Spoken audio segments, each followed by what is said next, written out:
All right, folks, we are going to go ahead and get started. It's 12:05. Have you all join us today on this episode of Nature Connects Us. There's a lot of uncertain, all kinds of things are happening out there in our world today, and it's just nice every now and then to have these opportunities to come together while we're still have some distance between us due to the whole COVID situation. Then also with the protest and all that's going on out there, it's nice to be able to come together and share some time together on talking about nature and how it can connect us and the things that we can do to protect it. So I'm really grateful for you to take some time today to join us. And we have our special guest here with us. We're really excited. I'm actually going to put her on the full screen. We have our Watershed Health Director, Kimberly Elkin, with us today. And let me stop my screen right quick. Kim, can you hear us? Yes. Hello, everyone. Hi there. So Kim, if you could just take a moment and where are you? Because it looks gorgeous. Is that one of those? We're actually here at the Blue River. This is the Okeanali Preserve.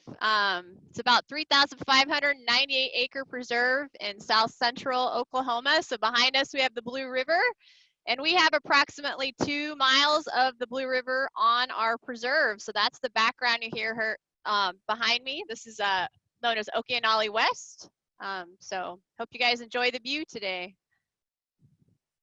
Fantastic. Thank you, Kim. And I've been told that my audio is cutting out, and I'm not sure what else I can do about it at this time. The good news is my part, for the most part, is almost done. So we can cross our fingers. Everybody just say a little, a little prayer to the internet gods that this continues just fine.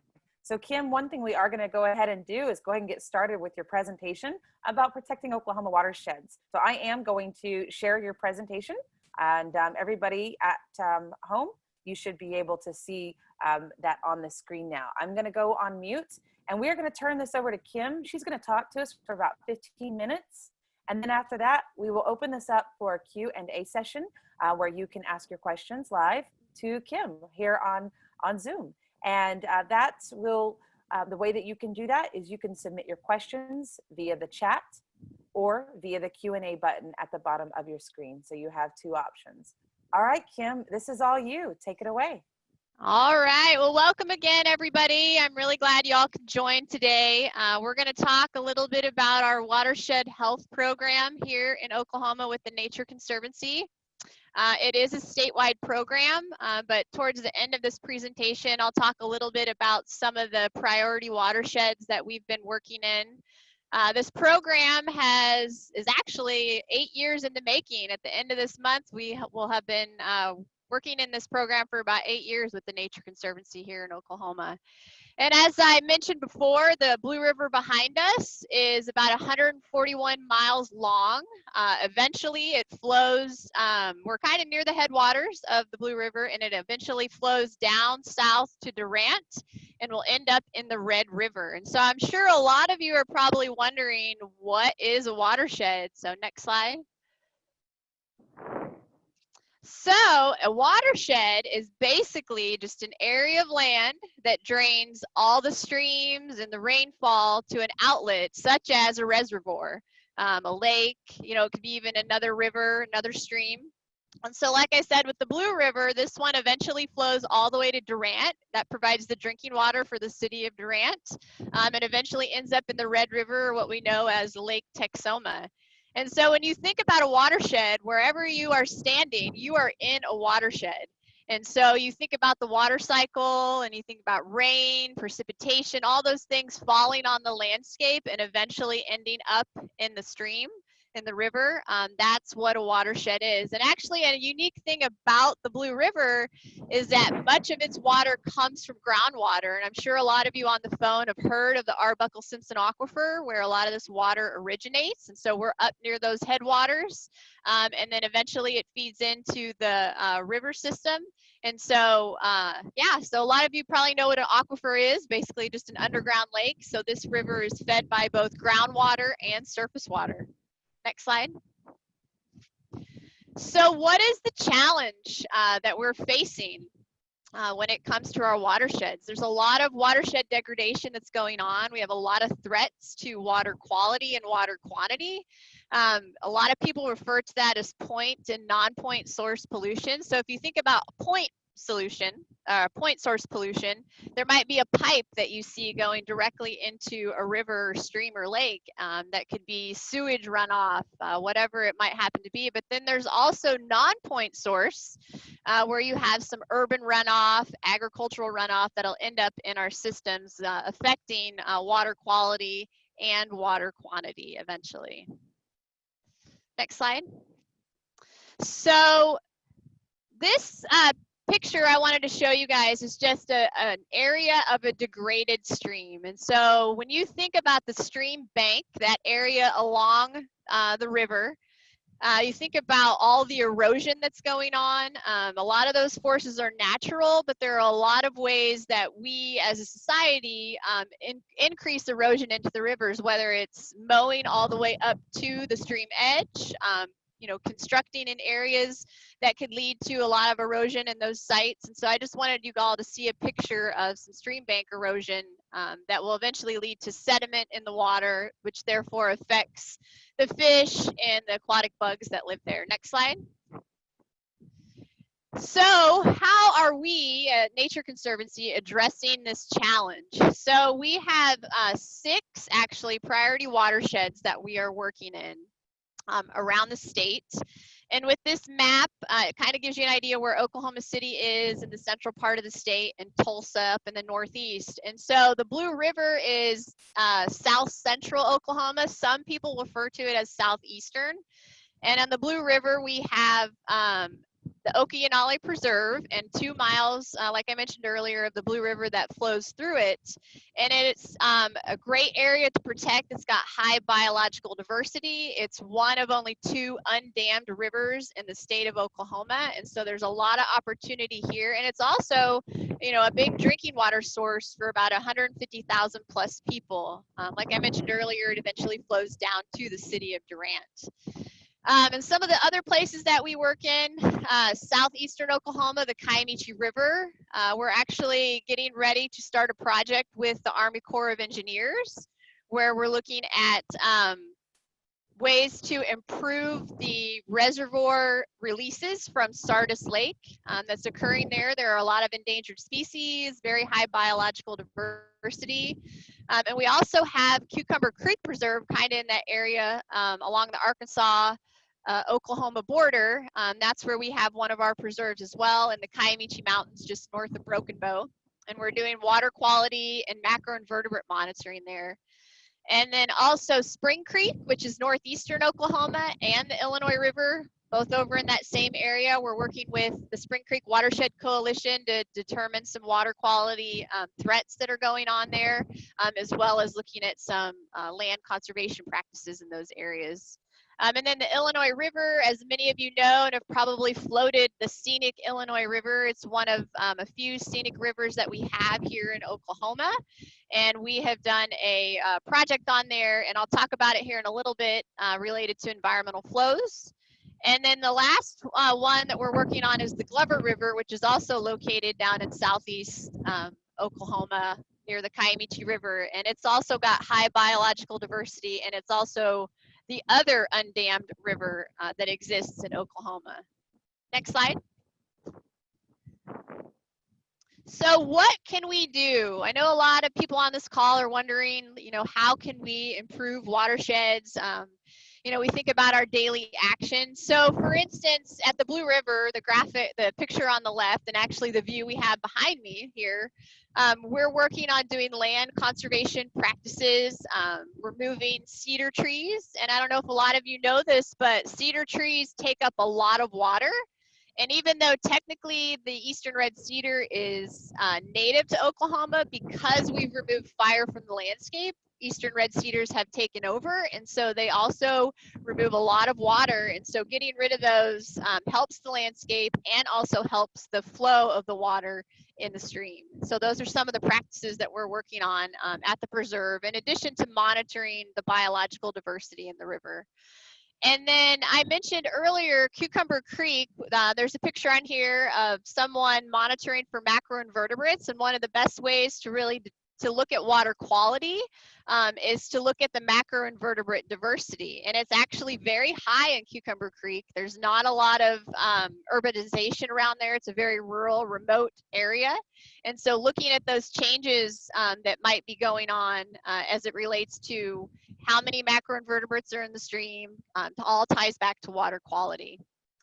And then the middle picture there at the top, we're doing a lot of work with soil health, which I will talk about here in a little bit. This is actually a field day where we're learning about agricultural practices, working with our partners, the Oklahoma Conservation Commission, the Oklahoma Association of Conservation Districts, who also then work with Natural Resource Conservation Service and trying to implement some techniques that will improve the land and therefore improve the water. Next slide. So I mentioned earlier environmental flows, and it sounds like a really big word, but in reality, all it has to do with is the water flowing in the stream. And basically, we want that water to be available for, let's just take a fish species, for instance. They may need a certain amount of water to let their eggs develop in the stream, right? Some fish species, their eggs float in the water.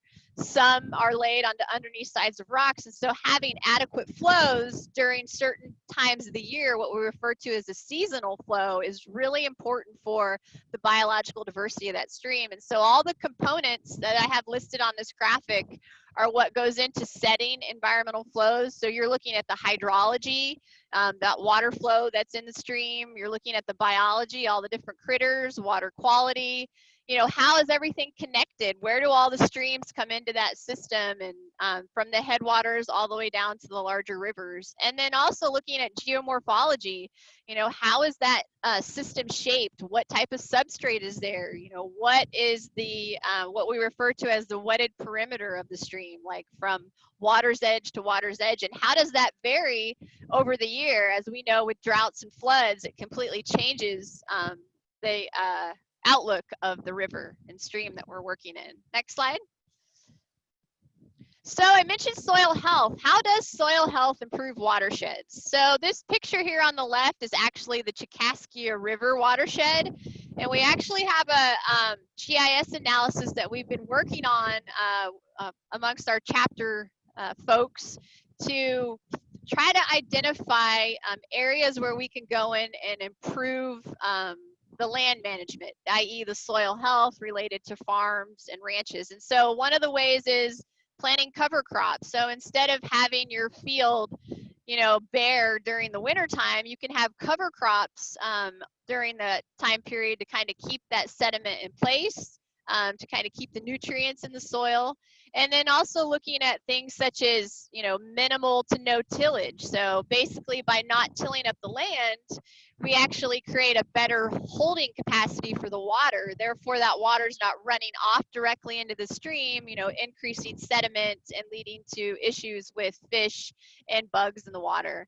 And then also looking at ways to reduce or maybe even potentially eliminate herbicide and pesticide use. As we know, you know, there's a lot of things associated with that going into the stream, which can harm the critters in addition to humans that are drinking that water.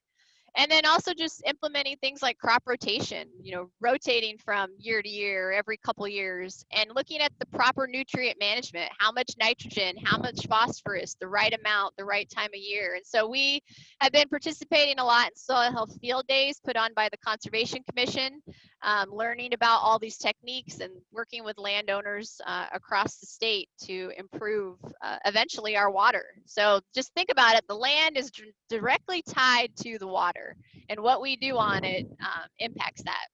Next slide. So just some key takeaways to think about. So think about your daily activities, and I'll just give a few examples here. So when you go to the gas pump and you put gas in your car, and you want to make sure, like when you're done filling up your car, that just a little bit of gas isn't dripping, right? Like on the pavement, because eventually when it rains or whatever, that can get into the stream. And so we can, those are some things that we can do, you know, making sure that it's not directly getting into the water eventually. You know, things like picking up pet waste, you know, not mowing all the way up to the edge. There is such a thing as a riparian buffer along a stream. And so basically that's just having like a certain amount of trees along the stream. And I'm sure in the background you can see there's a lot of trees along the stream bank. And so having that along that will improve the water quality, as well as kind of reduce the effects when there's a lot of flooding. Those trees can soak up that rain. And some other things that you can do as well to conserve water. I'm sure you've heard, you know, turn off the water when you're brushing your teeth or take shorter showers. You know, there's lots of things that we can do to improve our watersheds, and just keep in mind that, you know, just our daily activities can really impact what is going on in your watersheds. And, you know, if you own a farm or a ranch, you know, thinking about some of these soil health practices that we talked about will really help as well. And then also just individual actions, like I said, can improve watershed health. And in the end, I mean, water, land, it's all tied together, and it all is going to equate to having healthier people. And for more information, you can visit nature.org/Oklahoma. And Katie, I'll send it back to you. Wonderful. Thank you so much, Kim. I'm going to go back to that last slide right quick, just to iterate a few things to folks. Forgive me for the flashing screen, everyone. Get us back on that last one. So on nature.org/Oklahoma, you will see on that homepage, you'll see a Protecting Oklahoma Watersheds story feature. If you click on that, it will have more in-depth details about our watershed program, as well as 5 individual actions that you can take to help improve watershed health. Also, if you are a farmer or a rancher and you're interested in some of the soil health programs that Kim referenced, you can go to the Association of Conservation Districts website and or the Conservation Commission's website. Both of them can provide you with the different types of workshops they have available, different types of programs and resources. Of course, your local conservation district office can help provide you with those programs and resources as well. So if you're having troubles finding any of that, reach out to us and let us know. We'd be happy to connect you to those resources. But definitely now is the time to start sending in your questions for Kim. Thank you, Kim, for sharing all of that with us. Please don't go away. Stay here with us. I'm going to unshare my screen for the Q&A session of this so everybody can see the beautiful scenery that you're at with the gorgeous blue river in the background. So, and for those of you that are interested, you'll see in the chat window that Larissa just shared a link to the conservation districts, how you can find a link to find your local conservation district if you're interested in learning more about soil health programs and resources. And also some of those resources do include technical and financial assistance, as well as equipment that you might possibly be able to use. So definitely reach out to your local district and see if there's some things there for you. All right, so if you have questions for Kim, please do one of two things. Either type them into the chat screen, the chat button at the bottom. So you may have to click the more button to get your chat screen, FYI. Another option is to click on the Q&A button and you can type your question in there. Looks like we've got our first question in from Teresa. She's asking, the aquifers recharge at vastly different rates. Can you talk about that a little? I'm not even, how do I say that? Ogallala versus Arbuckle, for example. Yes, so when you think about the Ogallala Aquifer, the geology is very different up there versus the Arbuckle-Simpson. Here at the Arbuckle-Simpson, there's a lot of limestone, and so that water is able to percolate more down into the groundwater, whereas in the Ogallala, and I'm not a geologist, I don't remember that specific area of the state, but that the recharge rate is a lot slower, and so there's a lot of groundwater withdrawals up there, and so as that water is being drawn down, it's a lot slower to recharge. Like, it could take decades to get back to where it was originally, just because the geology is so much different and it isn't able to percolate down into that groundwater as fast as it is, say, with limestone in the Arbuckle-Simpson Aquifer. Thank you, Kim. Very interesting. Great question, Teresa. Thank you. I have a question for you, Kim, while we let others get theirs typed in. I'm curious, you mentioned earlier that macroinvertebrates are an indicator species of the quality of water. Can you give us some examples of macroinvertebrates? Yes, so mayflies, stoneflies, caddisflies. Those are all indicators, and it depends on where they are as far as their indicator for good water quality. But usually if you have those 3 taxa of macroinvertebrates, your water quality is pretty good. And so a lot of you may see mayflies flying around, because if you didn't realize it or not, they're born in the water and eventually fly out. You'll see their exoskeleton along the stream bank or sometimes along the thing. And so a lot of those are indicators of good water quality. And so scientists have developed a method to look at, you know, what ones are indicators of good water quality and what ones are indicators of poorer water quality. Very interesting. Okay, so jump back to the question that Teresa asked you. She does have a follow-up question. So she's curious, would that, what you just described in regards to the recharge rate, Kim, she's asking, would that make the water cleaner once it gets to the Ogallala? I don't know if I'm saying that right, sorry. I guess it depends. Like, you know, if there's good riparian buffers along those areas that could filter out some of those chemicals that are flowing off of fields or wherever it happens to be, off of roads or sediment, that sort of thing. You know, as it goes deeper, it's harder and harder to study that water that's further down. But, you know, you can take groundwater samples, and some of it, depending on the land management practices around there, may be cleaner than others. It just depends on what's going on the landscape and how, you know, that impacted the aquifer, and if it ended up in the aquifer to begin with. So it sounds like there's a lot of variables there that could be at play. Yes. Yeah. Yep. So teach me right quick, how do I say, is it Ogallala? Ogallala aquifer, yep. Ogallala. Oh, wow. Just like it said, like it's spelled. All right, too easy. All right, got some more questions coming in. Nick has a question for you, Kim, and he's asking, do you ever use some of the methods in degraded upper watersheds like they use in the Southwest, like promoted in let the water do the work, induced meanders, one rock dams, etc.? Do you know, that's a little bit on the outside of my ballywhack to know what he just said.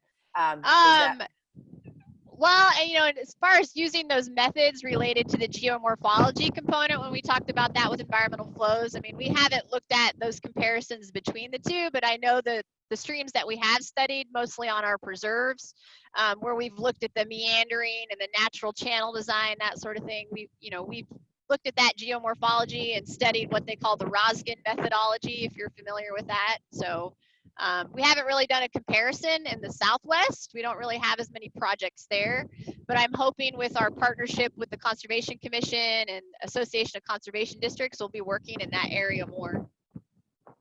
Fantastic. All right, good to know. Thank you, Kim.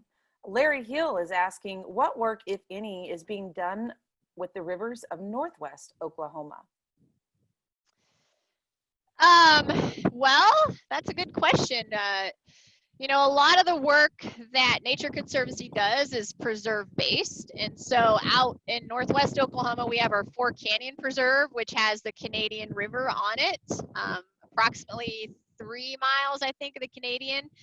And so as far as what we've done there is looked at the biological diversity, monitored for environmental flows.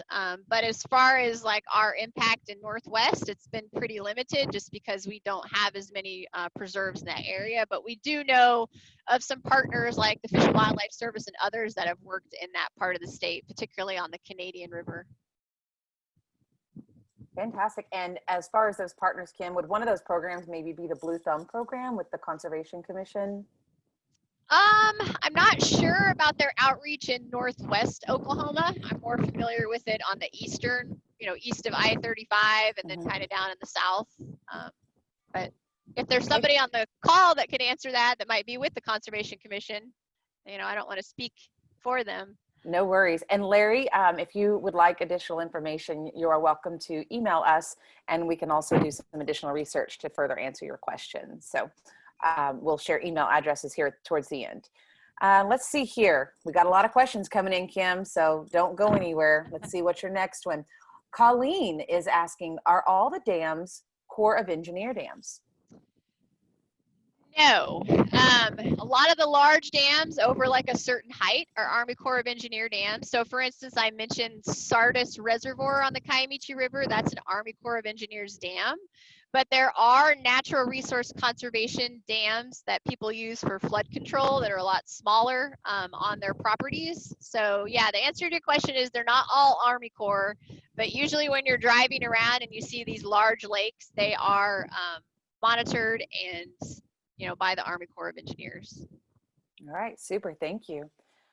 Let's see here. We have a question from an anonymous attendee. They are asking, what recommendations of anything a normal property owner can do about erosion near their property, specifically along the Illinois River? Could they plant trees, etc.? What do you recommend? Yes, you can plant trees, and then, you know, there are contractors out there that do geomorphology work. So if you have the financial resources to do those sorts of things, you can do it. And I'm sure working with Natural Resource Conservation Service, there's some programs they have that can help landowners address some of their stream bank erosion issues. So yeah, I mean, having a good riparian buffer is good, but like I said, a lot of erosion is natural. The river wants to go where it wants to go. But there are a lot of things you could do by planting some native vegetation, you know, armoring that stream bank, maybe creating some more natural features in there that will kind of divert water away from that area of the stream. Would be the way to go. Fantastic. All right. Okay. Let's see here. Daryl Rose is asking, can you please comment on the spread of zebra mussels? I know they exist in a number of Oklahoma lakes.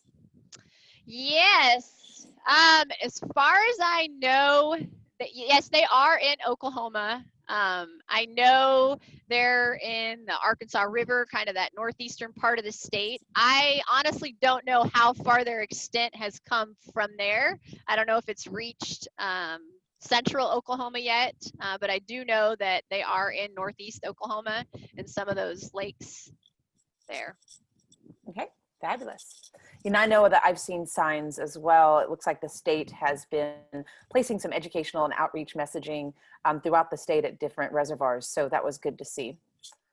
They've been up, some have been up for several years and some are newer, but it's nice to see the message getting out there. Let's see here. Marvel is asking, do any of the American Indian tribes have water rights with any of the rivers? Yes. So I mentioned, so actually the Blue River is split between the Chickasaw and Choctaw nations. And so there's a lot of water rights within the Blue River watershed, but also the Kiamichi watershed as well. I'm sure you're familiar with the water unity agreement that was reached between City of Oklahoma City, Chickasaws, Choctaws, and the state of Oklahoma as far as water rights to the Kiamichi River and the use of Sardis Reservoir. So yes, there are definitely water rights with different tribes within some of these areas that we've talked about. All right, thank you. Wonderful. Thank you, Kim. Looks like we've got another question here. Let me see if Barbara is asking if we are doing anything with the poultry farm invasion in Northeast Oklahoma. Yes, that is a very contentious issue, as many of you probably know. Like I mentioned on the call, we have been working with Spring Creek Watershed Coalition to address some of their issues that they have there. And so that's kind of the extent of where we've been working with watershed groups to kind of get them to address some of those issues and look at some water quality and water quantity issues as it is associated with some groundwater wells that are being put in for those poultry houses. Fantastic. All right. Thank you for sharing, Kim. I don't see any other questions just yet. However, I will let you all know I don't know if y'all can see the Q&A panel for those of you that are on the call. Scott Hood, one of our great friends out, I believe, Scott, you're along the Illinois, out in eastern Oklahoma. He was asking about a specific bill, which is Senate Bill 1875, specific to brine water and permits. So if any of you all want to research and learn more about that, I let him know that we would have our government relations specialist, Brad Carl, reach out to him and get him some more details and information regarding our work, not our work on that bill, but just regarding our take on that bill and any actions that we'll be taking. So Brad's he's going to know a lot more than Kim and I, because that's his world is strictly government relations. Scott, you're going to love Brad. Brad's going to love you. Y'all are going to hit it off, and it's going to be awesome. One question I do have for you, I don't see any other questions coming in. If you did send a question in and I did not catch it, feel free to copy and paste, resend it to us. However, Kim, one question I have for you, I'm interested in that background behind you, just for fun, right quick. Talk to us a little bit about the work TNC is doing on the Blue River, maybe about the restoration projects and or other work that we're doing. So like I look at it and I see beautiful green banks behind you. You know, there's vegetation all the way up to the water line. Just kind of curious if you could talk a little bit more in depth about that. Yes. So many of you probably know that Nature Conservancy is into land protection. And so in 2012, we purchased Okeanali East, which is just to the east of here, as our first tract of land on Okeanali. And then in 2015, correct me if I'm wrong, TNC folks, we purchased Okeanali West. And so a lot of the activities that we're doing, in addition to just protecting that land and kind of restoring it and getting it back to what it once was, is to remove cedars and to introduce prescribed fire. We do have cattle grazing on the preserve as well. And a lot of people refer to it as rotational grazing. So making sure that, you know, they're moving around the preserve and not trampling like certain areas and letting that vegetation kind of regrow. And then we've also done aquatic monitoring for about 3 years on Okeanali East. So looking at all those components of environmental flows, you know, looking at the hydrology, the biology, water quality. And so, yeah, those are some of the things that we've been doing here since acquiring the property. And then also we've been working on stream bank restoration on Okeanali East, really focusing on trying to divert water away from that stream bank that's eroding pretty severely. And then also planting trees, some native hardwoods in there, and kind of getting that floodplain restored back to what it once was. Fabulous. Great. Thanks for sharing. Very interesting. Lots of good stuff going on there. Let's see here. So Scott is asking, where is the public access to the Blue River? Along the Blue River, where is public access? He would love to go fish sometime. So if you head south, so I don't know if you're familiar with the Blue River Wildlife Management Area that's owned by the Oklahoma Department of Wildlife Conservation. Is where they also stock trout. That is an area just downstream, several miles from our preserve that you can go and access and go trout fishing, go camping, go swimming in the Blue River. It's really a nice place. Fabulous. All right. I hear it's great. And I do, if I understand correctly, you have to have a hunting or fishing license in order to access the area, and that they do have camping available as well. Is that correct, Kim? Yes. Yeah. Okay. And if you don't have a hunting or fishing license, I think you can get a passport if you don't have that. Okay. Super. Thanks for sharing. All right. Barbara has a question. She's asking, are you able to measure the quantity of water remaining in the aquifers? Yes, we are. And we work with several partners, like folks at East Central University and the Oka Institute. They do a lot of aquifer studies. They've been measuring that groundwater, looking at the aquifer recharge rate. So yes, we can do that in association with our partners. Wonderful. We've got a few other questions here coming in, which is fun. So Larry is asking, he says he's an artist, which is cool. Larry, would love to see your work. He's asking if do our groups have any programs that work with the Oklahoma Arts Council to promote river health? And Kim, I'm happy to take this one, or if you know of any programs, feel free to chime in.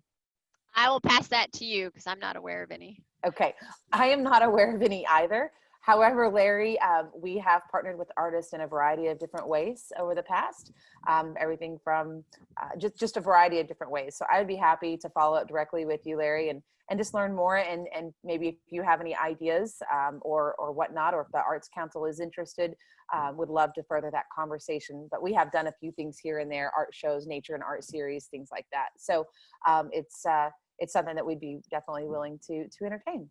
So would love to hear more from you, Larry. Definitely reach out to us. Looks like we have, hang on, I feel like maybe I missed somebody. Hang on here. Oh, Dawn is asking, Dawn Hertzler is asking, what is the most common water quality problem in our preserve streams in Oklahoma? I would say bacteria, E. coli, and nutrients, nitrogen and phosphorus runoff from fields would be the big ones. And sediment's also a big issue too. It's not number one in Oklahoma. I know bacteria is pretty big, like E. coli, and those sorts of bacteria that are associated with whether it's a leaky septic system or a leaky pipe. So yeah, I'd say bacteria and then nitrogen and phosphorus. All right, fantastic. Good to know. Thank you, Kim.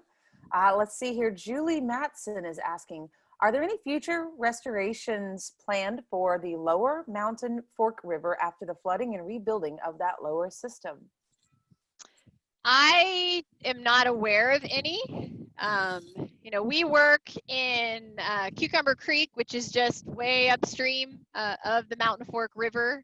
Eventually that dumps into Eagle Fork, which then dumps into Broken Bow Lake and the Mountain Fork River. But I'm not aware at the moment of any planned restoration projects. But somebody you can reach out to is the Oklahoma Department of Wildlife Conservation. They do a lot of trout stocking in the upper Mountain Fork River and in Broken Bow and in Beaver Bend State Park, that area. So they might be a good contact to reach out to see if anything's going on in the lower part of that river. Fabulous. Thank you, Kim. All right. I'm not sure I see any other questions. Looks like we've got them all, which this has been a fabulous session here. We've had 48 attendees plus maybe even 50 at one point, which is just wonderful. And so if you all will please check your chat panel right quick, you'll see my email address is on there if you have any additional questions, and we can always connect you directly with Kim if there's any more in-depth questions that you may have. Also, there's a link there that Larissa has provided. And for those of you who don't know Larissa and haven't met her yet, I'm really sorry because she's awesome and she's a lot of fun. She's right now playing the behind the scenes wizardry and doing the puppeteering and keeping Kim and I in check, so to speak, and making sure all the technical peripherals are operating properly. So thank you, Larissa, for all you do all the time behind the scenes. And she is a ball of fun. So if you get a chance to come to one of our events, especially one that she's coordinating, you'll really enjoy it. You won't regret it. Just a reminder right quick. So we are going to go ahead and wrap up here, but just a reminder, at this time, we are still not hosting any field trips. We are being very cautious and safe, we are, the gift shop and the visitor center at the Tallgrass Prairie Preserve and restrooms as well also still remain closed. So just as a reminder, however, the trails at the Tallgrass Prairie Preserve and at the JT Nickel Preserve do remain open. The Nickel Preserve is along the Illinois River, as Kim pointed that out earlier. And let me share my screen right quick. And in closing, want to invite everyone to join us on June 24th. You can learn more about our work at the Nickel Preserve that is along the Illinois River and about the Bathtub Rocks area. This is a very hot topic. People like to go to Bathtub Rocks to cool off in the summertime. However, we have had some struggles protecting that area over the last several years, and we will be have the wonderful opportunity of having a presentation and talk and Q&A with our preserve director, Jeremy Tubbs, who is out there at the JT Nickel Preserve, and to talk more about Bathtub Rocks and the challenges that are occurring, why we protect this area, what we're doing. So that will be a great session. We hope that you all can join and learn more about this pristine watershed that is on the Nickel Preserve.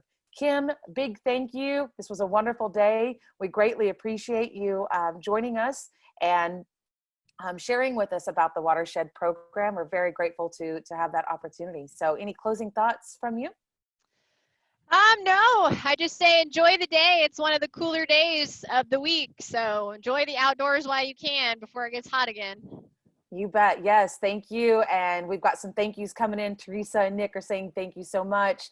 So, and that they loved it. So thank you all for joining. Kim and Janine, thank you so much. And Colleen, oh, y'all are all so sweet. Y'all made me cry. Fantastic. We've had a great time today and look forward to joining everyone. If you are interested in the Bathtub Rocks webinar, you can join us just by going to nature.org/Oklahoma.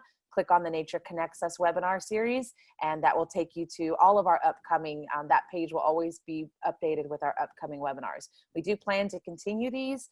Please note that we will be taking July off. However, we will reconvene in August with keep the series going, and we've got a lot of incredibly wonderful presenters in store for you all. So thank you, everyone. As Kim said, enjoy this beautiful day, and we will talk to you next time. Thank you, everyone. Stay safe and be healthy.